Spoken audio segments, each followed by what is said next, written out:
님이 완전한 열반을 든 뒤에 이 법이 어떻게 해야 오래 머물니까? 어떻게 해서 오래 머물지 못합니까? 이런 질문을 하세요. 여기 부처님께서 어떻게 해야 이 법이 오래 머무를 수 있습니까? 우리가 그러면 어떻게 하면 이 법이, 부처님 법이 오래 머물 것 같아요? 부처님께서 어떻게 말씀하셨을까? 이 법이 어떻게 하면 오래 머물고 어떻게 하면 이 법이 오래 머물지 않을까? 이 부분을 그냥 추론, 우리가 그거 아니면 부처님 경전이 오래 남기를 뭐 이럴 수도 있고, 그런데 이제 부처님께서 어떻게 말씀하셨을 것 같아요? 부처님 법이 오래 머물기 위해서 어떻게 해야 이 법이 오래 머물 수 있을까요? 한번 생각해 보세요. 어떻게 하면 이 불법이, 부처님 법이 오래 머무를 수 있을까? 그리고 이제 또 이런 부분도 우리가 생각해 볼 부분이 있어요. 제가 어떤 유튜브를 보니까 조선시대만 해도 문맹률, 그러니까 글을 아는 사람들이 많아야 20%, 30%라 해요. 그죠? 그게 얼마 전이에요? 어떻게 보면 100년 전이에요, 100년. 100년 전에 우리나라에서 글을 아는 사람이 많으면 30, 20, 그죠? 이 정도뿐이 글을 아는 사람이 없었어요. 그러면 우리가 반면 이런 식으로 생각할 수 있어요. 2600년 전, 2500년 전에 부처님 당시에는 글을 아는 사람이 몇 프로였겠어요? 10%도 쉽지 않았을 것 같아요. 10%도. 그죠? 부처님 당시는 그때그때 먹고 살기가 바쁘기 때문에 글을 공부해야 한다, 뭐를 해야 한다. 글도 지금과 같이 이렇게 발전한 글도 아닐 거고, 그죠? 그때 당시는 문맹률이라고 할 수 있는 수준 자체가 아주 낮았을 거라. 10% 미만. 그런데 그때 당시에 부처님 법을 이렇게 설해 주실 때 어렵고 복잡하다면 누가 할 수 있겠어요? 상위 1%? 상위 1%만 부처님 법을 따랐을까요? 많은 사람들이 부처님 법을 듣고 귀의하고 실천을 해갖고 깨달음을 실천해요. 이루어요. 많은 사람들이. 지금 시대 같으면 문맹률이 낮기 때문에 많은 사람들이 그 법을 이해하고 실천할 수 있었을 텐데, 그런데 부처님 당시에는 문맹률이 10% 미만이었을 텐데 그때 어떤 사람들이 알아듣고 그걸 실천할 수 있었겠어요? 어렵다면, 그 내용이 어렵다면 실천해서 이룰 사람들이 드물었을 거라. 그런데 부처님 당시에 많은 사람들이 부처님 말씀대로 실천을 해갖고 아라한을 성취해요. 그러면 우리가 지금 생각한다면 부처님 말씀이 되게 어렵다면, 실천하기가 어렵다면 누가 그것을 듣고 기억해갖고 누가 이뤘겠어요? 지금은 유튜브라든가 녹음기라든가 이런 것을 저장해갖고 또 듣고 해갖고 하지만 그때는 부처님 제자가 몇 말씀을 했을 때, 설에 섰을 때 그걸 듣고 실천해갖고 그것만 듣고 실천해갖고 아란을 성취했어요. 그런데 이제 지금 이 내용들은 뭐예요? 49년 동안 부처님이 법을 설한 것을 다 모아갖고 책으로 낸 거잖아요. 이건 49년 동안 부처님이 설한 내용의 전체를 기억해갖고 책으로 낸 거예요. 그런데 그때 당시에는 여기에서 부처님이 법을 설해 주세요. 그러면 그 내용을 듣고 잘 기억해갖고 부처님한테 귀의하고 나무 밑에라든가 고요한 데 가갖고 혼자 열심히 정진해서 성취를 해요. 한 대목만 듣고. 그러니까 어떻게 보면 복잡한 게 아니에요. 많이 기억해야 하는 것도 아니고 그러니까 부처님께서 이 법이 오래 머물려면 이런 것을 실천하면 오래 머무를 수가 있다. 이런 것을 실천하지 않으면 이 법이 빨리 사라진다. 그 내용이 뭐냐?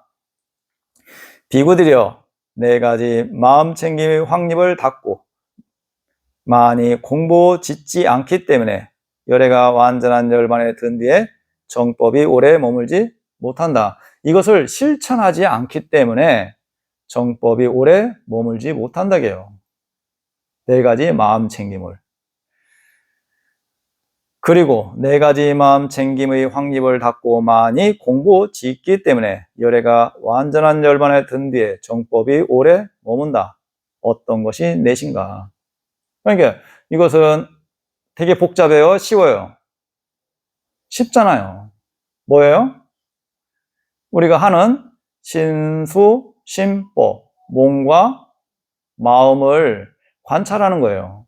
이것을 잘 관찰하고 실천한다면 이 법이 오래 머물고, 이게 실천하는 사람이 적으면 법이 빨리 퇴보한다고 해요. 그러니까 이 법을 우리가 열심히 노력한다면 부처님 법이 오래 머무는 것을 우리가 행하고 있잖아요. 그런데 이것을 듣고 행하지 않으면 부처님 법이 빨리 사라지기를 바라는 거잖아요. 그러면 우리가 이거 행한다는 것은 얼마나 큰 공덕이 돼요. 부처님 법을 오래 머물게 하기 위해서 우리가 몸과 마음을 사념처 수행을 한다면 이 법이 오래 머물게 하는 노력이라. 그러면 그 공덕 또한 어마어마할 거라. 법이 오래 머물기 위해서 우리가 노력하고 있잖아요.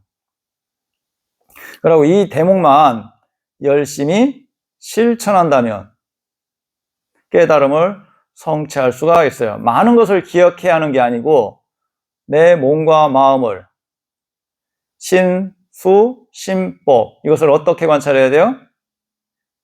무상하다, 고다, 무하다는 이런 견해로 계속 관찰하면 이 불법이 오래 머무를 수가 있고, 그리고 또 결과적으로 나는 깨달음을 성취할 수가 있고, 이게 또한 부처님한테 최고 잘하는, 부처님을 위해서 최고 잘하는 노력이라.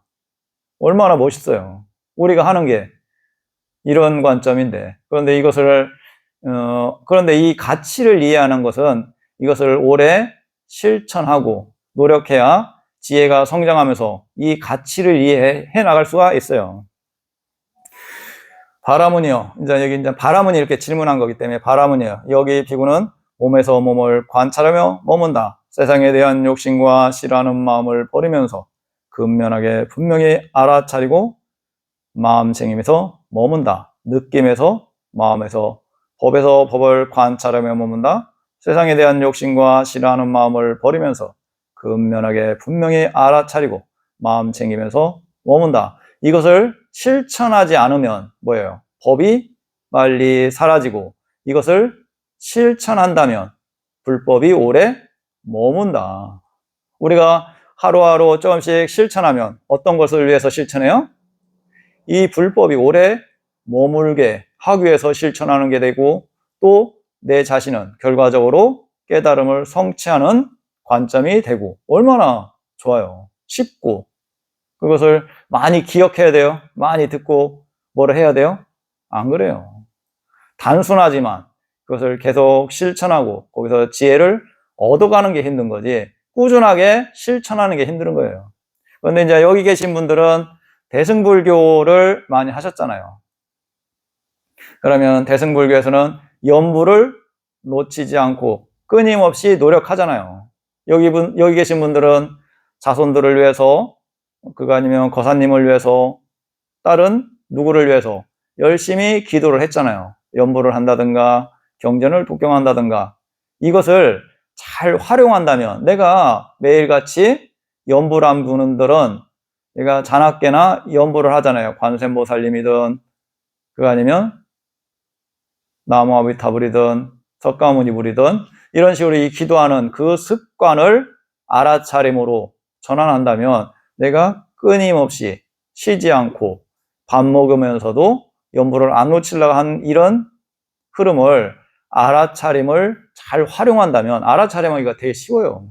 연불하는 것은 소리를 내야지만 알아차림은 소리를 안 내고 가만히 관찰하면 돼요. 이게 얼마나 더 쉬워요. 연불은 얼마나 힘들어요. 힘들 때 소리를 내려고 해보세요. 힘드는데 알아차리면 가만히 뭐를 알 수 있지? 어떤 느낌이 있지? 마음 상태는 어떻지? 이런 식으로 마음을 기울이는 게 뭐가 힘들어요. 그것을 끊임없이 연불하듯이 끊임없이 관심을 가져주면 되게 쉬워요. 이것은 부처님께서 이 법이 오래 머물게 하기 위해서는 이것을 열심히 실천하면 그 결과가 정법이 오래 머물게 하는 거다. 얼마나 멋져요. 그리고 이제 이게 하나, 이제 뒷부분에 다른 내용이 있는데, 이건 이제 부처님께서 깨달음을 성취하시고 얼마 지나지 않아서 그런 사유를 하는데 그 사유를 범천이 듣고 생각하는 마음을 아시고 범천이 이제 부처님한테 개송으로서 말씀하는 대목만 제가 뒷부분만 얘기할게요. 태어남의 소멸을 보고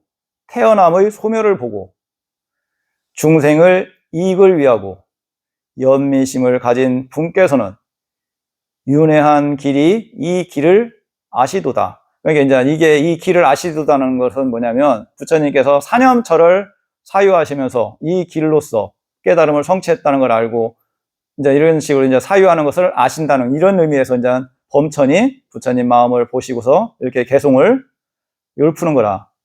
유일한 이 길인 이 길을 아시보다.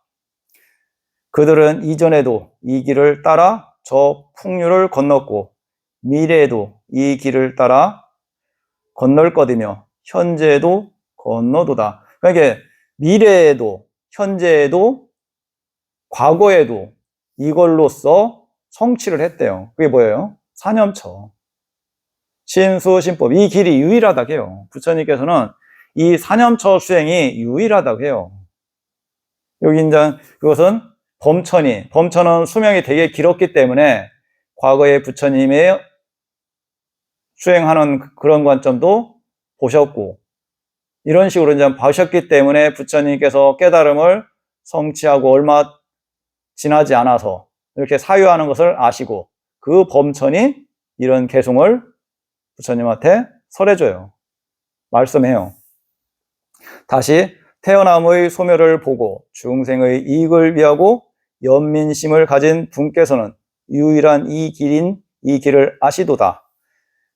그들은 이전에도 이 길을 따라 저 풍류를 건넜고, 이건 이제 탐진치를 건넜고, 미래에도 이 길을 따라 건널 것이며, 현재에도 건너도다.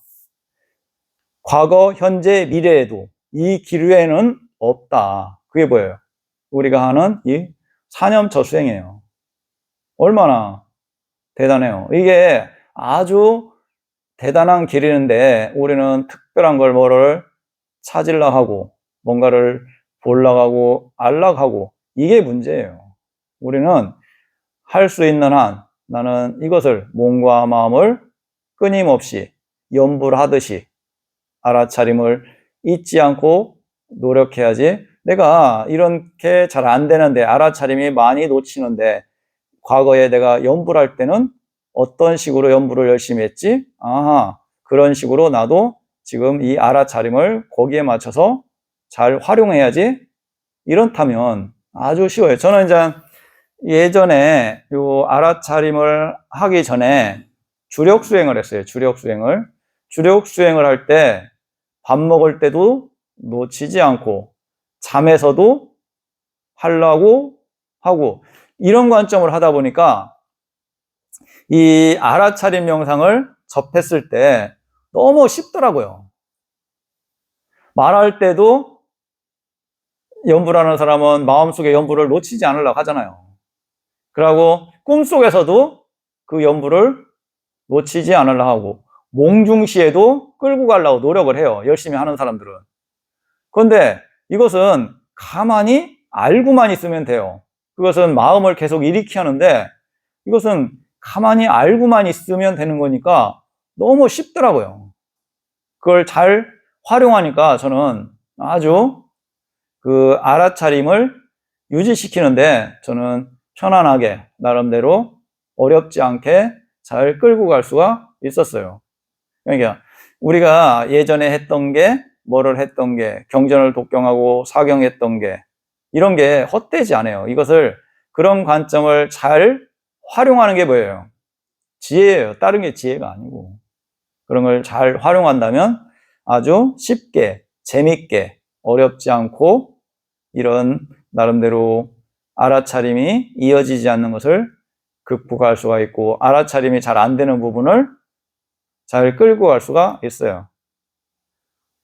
이런 부분에 대해서 부처님께서 이렇게 증명을 해주셨고 또 범천께서도 증명을 해주셨고 그리고 이 길이 유일하고 현재, 미래, 과거에도 이런 관점으로 다 했다, 할 거다 이렇게 말씀하잖아요.